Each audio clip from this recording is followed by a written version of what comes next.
Gérald, la stratégie des États-Unis, comme nous l'avons appris dans le document, consiste à ramener les forces américaines dans l'hémisphère occidental. Que se passe-t-il avec le Venezuela? En regardant Maduro, le président du Venezuela, il semble disposé à coopérer. Il envoie autant de pétrole que les États-Unis en demandent et accepte même des investissements au Venezuela. Mais Donald Trump ne fait pas cela. Il veut autre chose, un changement de régime, quelque chose de ce genre. Nous avons vu cela en Irak, en Afghanistan, en Libye et en Syrie récemment, et maintenant il la porte en Amérique latine. Quelle est votre compréhension de cette stratégie? Pensez-vous qu'ils vont réussir dans cette direction? Ou cela finira-t-il comme ce que nous avons vu dans ces autres régions?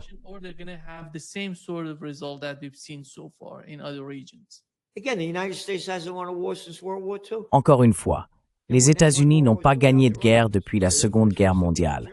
Et ils n'auraient pas gagné celle-là sans les Russes. Ce sont eux qui ont été les premiers à vaincre les Allemands, après que ces derniers ont tué plus de 25 millions d'entre eux pendant l'opération Barbarossa.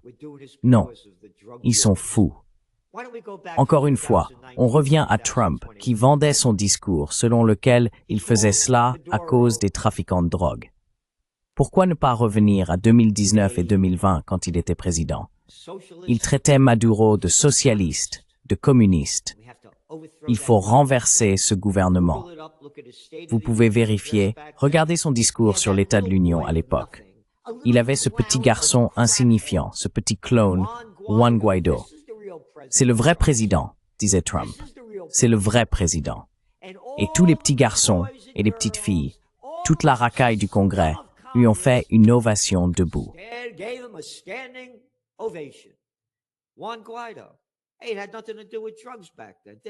Juan Guaido. À l'époque, ça n'avait rien à voir avec la drogue, n'est-ce pas? D'accord? Ils inventent ces absurdités. Encore une fois, voilà un homme, général 5 étoiles, commandant suprême des forces alliées et président américain pour 2 mandats, Dwight D. Eisenhower. Chaque arme fabriquée, chaque navire de guerre lancé, chaque fusée tirée représente au fond un vol fait à ceux qui ont faim et ne sont pas nourris, à ceux qui ont froid et ne sont pas vêtus. Le monde armé ne dépense pas seulement de l'argent, il dépense la sueur de ses travailleurs, le génie de ses scientifiques, les espoirs de ses enfants. Ce n'est pas du tout une manière de vivre, en aucun sens véritable. Sous les nuages,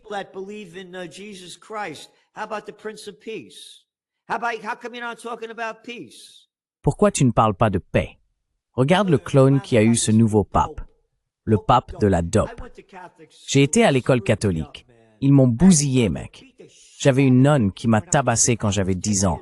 Elle m'a perforé l'oreille moyenne et m'a brisé le tympan parce qu'elle m'accusait de parler pendant les prières. Alors ne m'appelle pas anti-catholique. Je suis contre les clones. Oh, ils ont donné 30 millions de dollars parce que les prêtres catholiques de New York ont baisé, plus de 1300 petits garçons. Comme je le dis, sœur Marie Rosier, qu'elle pourrisse en enfer pour ce qu'elle m'a fait. Mais je suis reconnaissant que le père Follet ait été un coureur de jupons. Je n'ai pas été violé par un prêtre. Où sont toutes ces religions? Où sont les Quakers? Ils sont morts dans un tremblement de terre. Oh, c'est Noël. Les adventistes du 7e jour attendent le 8e.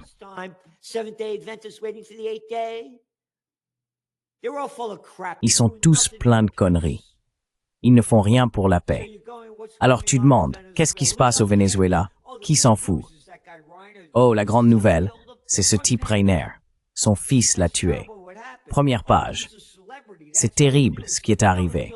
Oh, mais c'est une célébrité, donc c'est une grande nouvelle. Ils ont seulement tué environ 100 000 Palestiniens. Qui s'en soucie? Ils ne comptent pas, ils ne comptent pas. Oh, on tue des Libanais tous les jours en Israël? Presque. Ils ne comptent pas. Oh, mais le fils de Rainer a tué. Oh mon Dieu, oh mon Dieu. Mais pourquoi je devrais m'en soucier? Je me soucie des meurtres qui se produisent partout dans le monde à cause du complexe militaro-industriel. Ferme-la, Célante. Tu n'as pas le droit d'en parler. Encore une fois, quand tout le reste échoue, il te mène à la guerre. Cette économie mondiale est en train d'échouer. Ils vont nous mener à la guerre.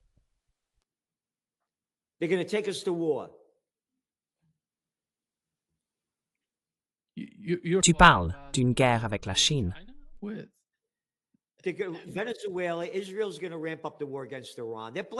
Venezuela, Israël va intensifier la guerre contre l'Iran. Ils accusent l'Iran de ce qui s'est passé en Australie, quand ce type a tué ces gens, ces juifs. Ils accusent l'Iran. Regarde le fou que vous avez au pouvoir, Netanyahou. Oh, quand il vient en Amérique, qu'est-ce qu'il obtient? Un discours de 50 minutes et 52 ovations debout, n'est-ce pas? Pour un meurtrier, sous les yeux de tout le monde. J'ai oublié Génocide Joe, qui lui a aussi donné l'argent. Bref, tu sais, je suis très en colère. Il y a une citation de saint Thomas d'Aquin, il dit que quiconque n'est pas en colère quand il devrait l'être est immoral. Et puis il y a ce type Anthony Blinken qui était secrétaire d'État sous Biden.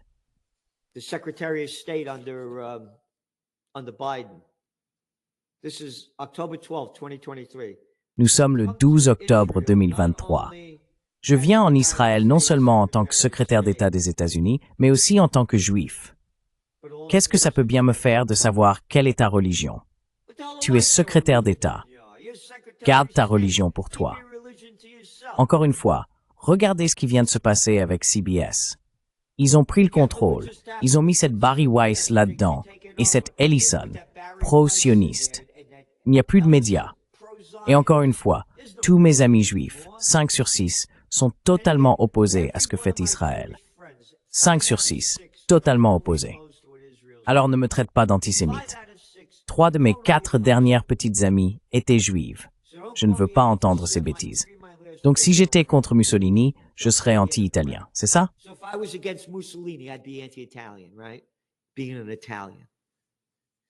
En tant qu'Italien, c'est terrible ce qui se passe. Et les États-Unis dépensent encore presque $1 billion pour leur budget de défense. Ici, celui qui ne s'irrite pas lorsqu'il y a juste raison de s'irriter est immoral. Pourquoi? Parce que la colère vise le bien de la justice. Et si l'on peut vivre au milieu de l'injustice sans colère, on est immoral autant qu'injuste. Saint Thomas d'Aquin. D'accord?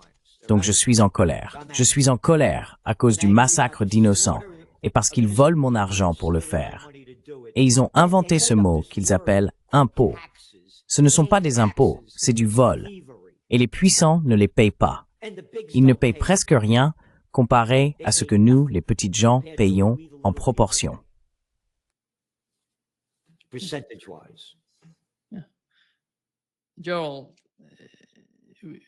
Oui, Gérald, juste pour conclure cette session, il nous reste environ 5 minutes. En regardant la situation dans son ensemble au Moyen-Orient, la situation en Ukraine et peut-être la rivalité entre les États-Unis et la Chine, penses-tu que les États-Unis acceptent en quelque sorte une défaite en Ukraine et dans leur politique au Moyen-Orient? Tu as mentionné le cas d'Israël. Nous avons eu, tu sais, l'administration Biden aux États-Unis. Et comme tu l'as dit, Anthony Blinken se rendant en Israël en disant « Je suis juif », au lieu de dire « Je suis le représentant des États-Unis et de leur politique ».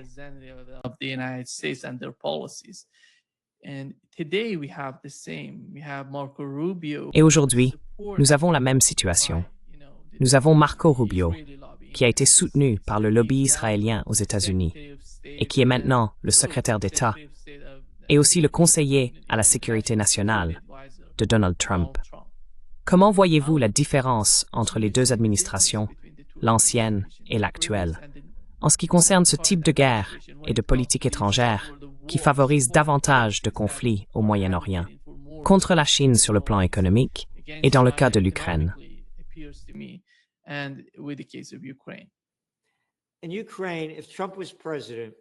En Ukraine, si Trump avait été président, je ne pense pas que la guerre en Ukraine aurait duré très longtemps et il n'aurait pas donné plus de 200 milliards de dollars de notre argent pour la prolonger. Je ne pense pas que Trump aurait fait cela. Je crois vraiment que Trump veut que la guerre en Ukraine se termine. J'en suis convaincu. Encore une fois, comme nous l'avons dit lorsque la guerre a commencé en février, c'était le 24 février 2022, n'est-ce pas? Il n'y a aucun moyen que l'Ukraine puisse vaincre la Russie. Si les Allemands n'ont pas pu le faire, si Napoléon est parti de Pologne avec 420 000 soldats pour attaquer Moscou et en est revenu avec 10 000, qu'est-ce qui vous fait penser que l'Ukraine va les battre? Et nous avons dit que les territoires que la Russie a conquis en Ukraine, elle ne les rendra pas.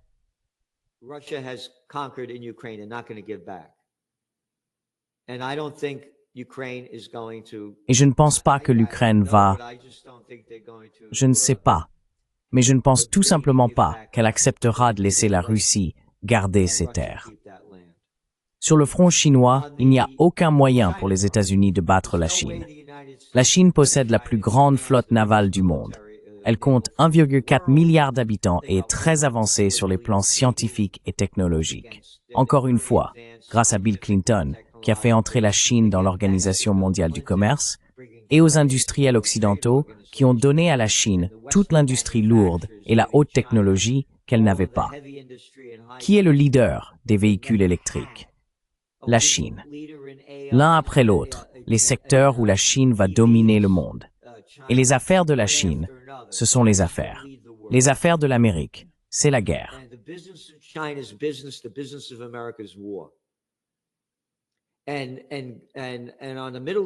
Et au Moyen-Orient, nous voyons Israël intensifier cette guerre. Regardez ce qu'ils font au Liban. Combien de fois ont-ils envahi après un cessez-le-feu? Et maintenant, ils ont inventé cette fichue ligne jaune à Gaza. Qu'est-ce que c'est que cette ligne jaune? Vous volez la moitié du territoire. Ah, les colons. Et je ne veux plus entendre ce mot « colons ». Ce sont des envahisseurs, en violation de la Convention de Genève et de l'article 242 des Nations Unies, qui volent encore plus de terres et tuent encore plus de Palestiniens. Pour revenir à ce que vous disiez à propos de Blinken et de comment déjà Biden, qui se dit sioniste, et que dire de Trump, qui a reçu plus de 100 millions de dollars de Sheldon Adelson et bien plus de 100 millions supplémentaires de sa femme Miriam Adelson lors de sa dernière campagne.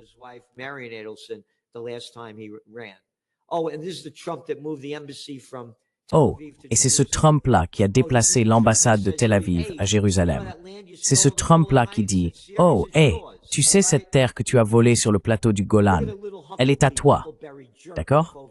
Regarde ce petit imbécile là-bas, l'ambassadeur américain en Israël, en train de débiter ses absurdités. Dieu a donné cette terre à Israël.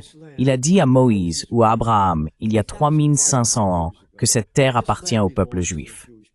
Hey, Gadsden, quand Dieu s'est enfermé, il n'a jamais parlé à personne, avant ou après. Je dois croire à un conte de fées. Oh, ces gens qui se disent chrétiens évangéliques, de quel Christ parlez-vous? Hey, Gadsden, et tu ne tueras point, tu connais celui-là? C'est un cirque et les monstres tiennent la piste.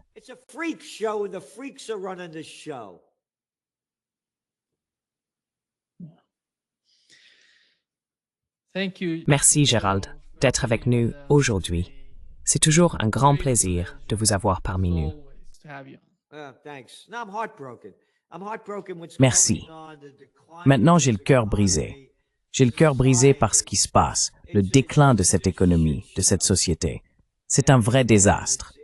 Et ça me fend le cœur parce que tu sais, je suis un vrai Américain. Je crois en l'esprit américain. Je ne serais pas moi si j'étais né à Naples, à Apina, à Vico ou à Quince. Je suis moi parce que je suis un Napolitain né dans le Bronx, né pour être libre. Et il n'y a pas d'endroit comme le Bronx quand on y grandit. J'ai grandi juste après la guerre.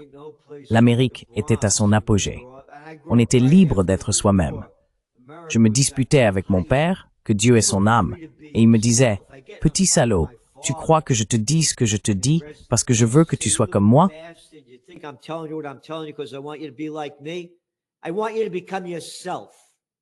Je veux que tu deviennes toi-même. C'est ce que l'Amérique était autrefois. Il y avait des épiceries, des quincailleries, des papeteries, des poissonneries, des pharmacies. Maintenant, tout appartient à des chaînes. Les chaînes possèdent tout. Tout remonte à la génération Z, à ce que Trump avait promis au peuple lorsqu'il a été élu, et les gens sont en train de se ruiner. Il va y avoir une révolution de la génération Z dans le monde entier, et la situation ne fera qu'empirer. Le prix de l'or va continuer à grimper, celui de l'argent aussi, et il y aura un crash des entreprises du numérique. Voilà quelques-unes de nos prévisions de tendance pour 2026.